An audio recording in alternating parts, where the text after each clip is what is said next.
This is the news in brief from the United Nations.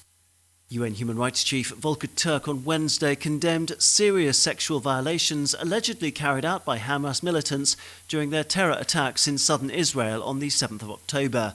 Humanitarians helping Gazans, meanwhile, said the conditions for civilians there had hit rock bottom amid continued bombardment and mass displacement in the south.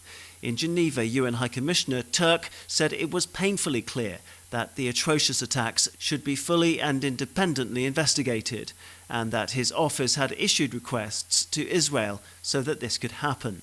It is clear atrocious forms of sexual violence need to be thoroughly investigated, and we need to make sure that justice is served, because that's what we owe the victims. The UN rights chief also expressed deep concern at the catastrophic scenes playing out in Gaza since Israeli defense forces began their retaliation for the Hamas-led terror attack on the 7th of October. Those concerns were echoed by UN Agency for Palestinian Refugees, UNRWA, which said that it was getting constant SOS calls from colleagues and friends in Gaza.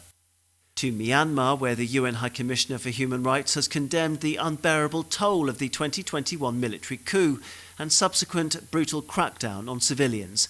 Volker Türk cited credible sources who say that military forces have killed over 4,200 civilians since the 1st of February putsch.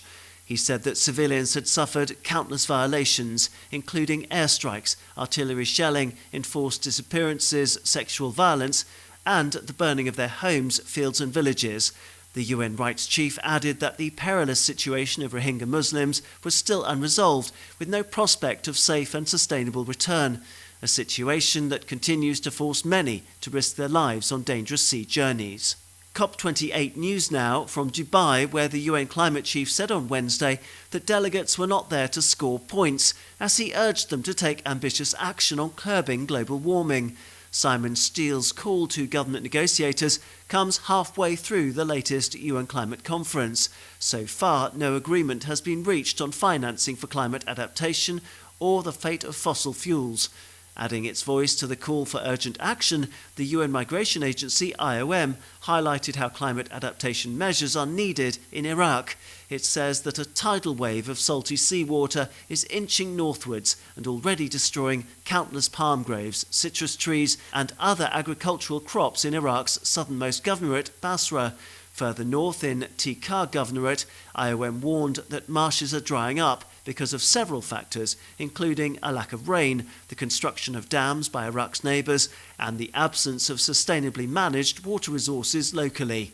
Daniel Johnson, UN News.